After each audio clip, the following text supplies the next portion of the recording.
Okay guys, this is Megastix here with the first episode of Heroes vs. Villains. A series where heroes and villains will get randomly selected from a very long list and face off. So, to explain the rules, I'm gonna take the strongest canon form of a character and use that in combat. Well, mostly canon, I'll explain later. I'm gonna use my personal opinion of the strongest form though.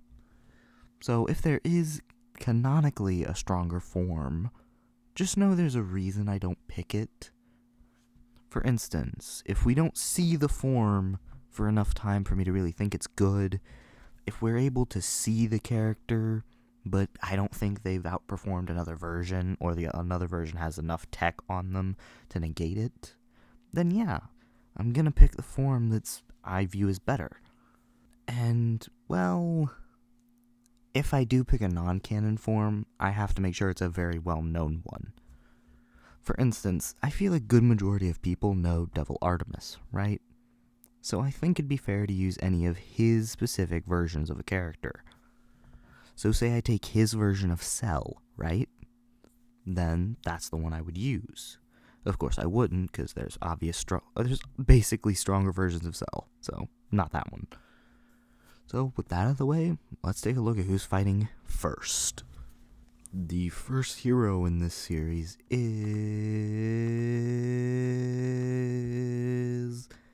Shoto Todoroki. Shoto Todoroki from My Hero Academia. Certainly a powerful character. However, he's definitely in the mid-tier. A high mid-tier, but still a mid-tier. I'm obviously gonna pick the current manga Todoroki, since this version of him is capable of mixing his two quirks into one for a strong super move. Todoroki in his base form has extreme precision with his ice, however he can't manipulate it once he releases the ice. Though that doesn't seem to matter, considering his ice is extremely cold. Likely is cold or colder than liquid nitrogen, as it's been seen to shatter flesh once it's frozen, as we've seen at the USJ with the Nomu, or completely turn someone into basically an ice sculpture, as we see with Chimera. And before you say that's not canon, yes, it is. Now, liquid nitrogen at its coldest is about negative 320 degrees Fahrenheit or negative 196 degrees Celsius. And, well, this does seem to overtax his body a decent chunk if he goes this low, but depending on the foe, he might need it. Though it is basically a finishing move if he uses it in an extremely large quantity. Now, moving on to his fire, it's highly likely his fire is around 2000 degrees to 250 degrees Fahrenheit, or roughly about 1300 degrees Celsius. Since his battle with Todoroki left the Steel Boy Tetsu from 1B melting, or close to it. He can move around quickly while sliding on his ice, and he can take quite a few hits before he finally goes down. Though he does have quite a few weaknesses. One is overuse of his quirk, though he can mostly negate that using various methods. Another, though, is he relies very heavily on his quirk. I mean, we've never seen him throw a punch or a kick in the entirety of MHA. Though, I do think this is why he was paired with Eraserhead in the finals, because he relies too much on his quirk, but he didn't learn from that apparently, because he still doesn't use a punch or a kick or any kind of other form of combat. Basically, if an enemy can counter his quirk or negate it, he doesn't appear to have any options for that specifically. So, with that out of the way, hero analysis finished. Time for the villain. For the villain, we have Jinx from the series Arcane. Obviously, I'm going to use the Arcane version of her, not her League of Legends portrayal. I don't really think it matters all that much, but I am going to use the Arcane version because that's the version I'm most familiar with. I'll be honest, I don't watch Arcane that much, and I definitely don't play League of Legends that much, but I do have a few friends that play it seemingly religiously, or at least watch Arcane very often.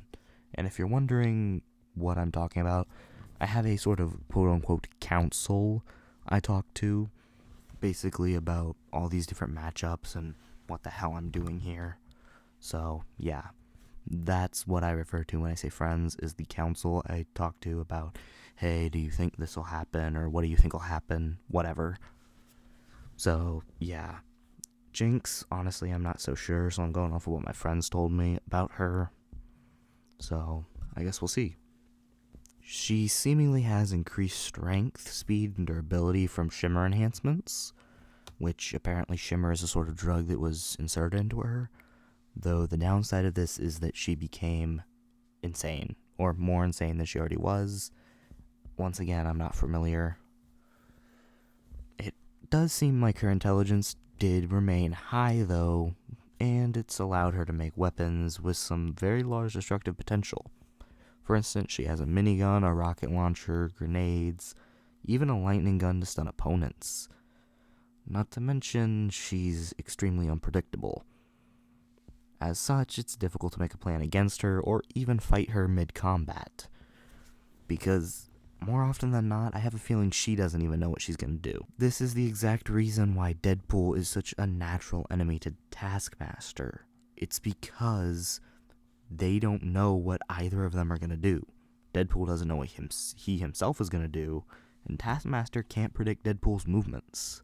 And this, honestly, is probably her biggest benefit in this fight. However, her agility and speed are also probably going to come in handy. So, at the end of the day, I think she's just an enhanced human with some mental issues. So, I believe that she still does have the pretty common human weaknesses. For instance, like, probably getting shot still hurts. Probably getting stabbed still hurts.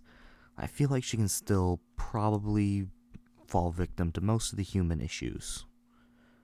So, more often than not, I think that's her only weakness is just basic human weaknesses. Since I don't really think of any others off the top of my head. Maybe she has a very specific weakness I just don't know about, but we'll see. Anyway, with that out of the way, it's time for the fight. The conclusion about this fight is, honestly, pretty simple. While Jinx could potentially win in the right situation, it's definitely not most of the time going her direction. Todoroki's abilities alone just make this an easy battle. And realistically, there's not much Jinx can do to win.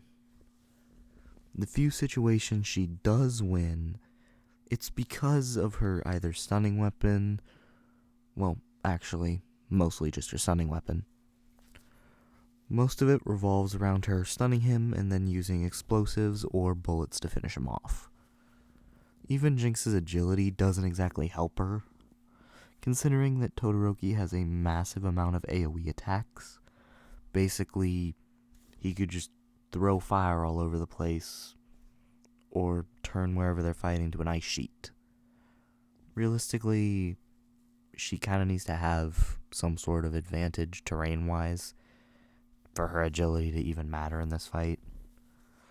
And even then, he can end her in one hit, because he can either just hit her with his maximum fire and turn her into a crispy chunk of coal, or he can just use his ice to turn her into basically powdered snow. And we've seen him, as I said before, completely shatter flesh of a creature specifically designed to take impacts. And not to mention that his ice is extremely durable. More durable than you'd think it would be, honestly. In all honesty, it was just a bad matchup for Jinx. She didn't stand a chance. This is the exact difference between a high mid-tier and a low mid-tier. Because Todoroki, he had everything necessary to win this fight. Jinx just got put in a bad situation. There are quite a few heroes on the hero list that she could have won against. And there's quite a few villains on the villain list that Todoroki could have lost against. It just shows you the difference between the two sides. Though this does end up as a point for the Team Heroes, I don't think this is going to be the last example we see where it's an unfair matchup. Because even Todoroki seems to have increased durability. And while Jinx's speed might allow her to quickly maneuver and speed around, he's fought against Stain before, and was able to react to Stain's attacks using his quirk.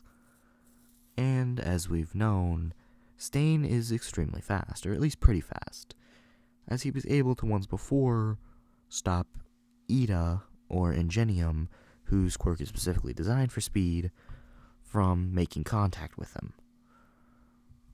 Albeit for a short time, but still. I do think while Todoroki did have the overall power and hacks down, Jinx definitely had probably, I'm going to say, the strength, the speed, the agility, and the intelligence.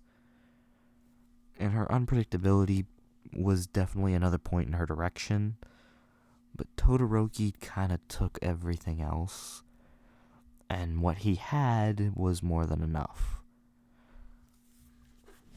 So, as I said before, point for Team Heroes, and specifically a point for Shoto Todoroki. With that, we come to the end of the Heroes vs. Villains first incarnation. Honestly, I kind of wanted this to be a better matchup, but I don't pick the random. The random makes its own rules. So, yeah. It was kind of anticlimactic, like we all knew who was going to win. I even asked people, I asked the council, they all told me who was going to win. They all said Shoto, and yeah, it was pretty obvious. Realistically, I would have loved to see All Might versus, Vilgax as the start, because at least it would be somewhat interesting. Like, we could go over a whole list of feats and, accomplishments and powers and everything like that, but we sadly can't. And I still think it would have been a one-way stomp with Vilgax completely destroying All Might, but it at least would have been a little more fun than this match, where you knew the victor immediately. But anyway, that's gonna be all for today.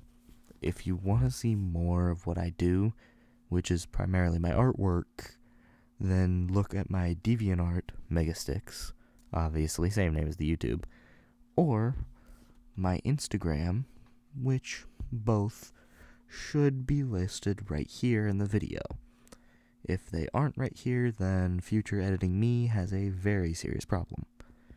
Anyway, I think that's all. Have a nice morning, afternoon, evening, night, at least wherever you are in the world. Ta-ta, have a nice life.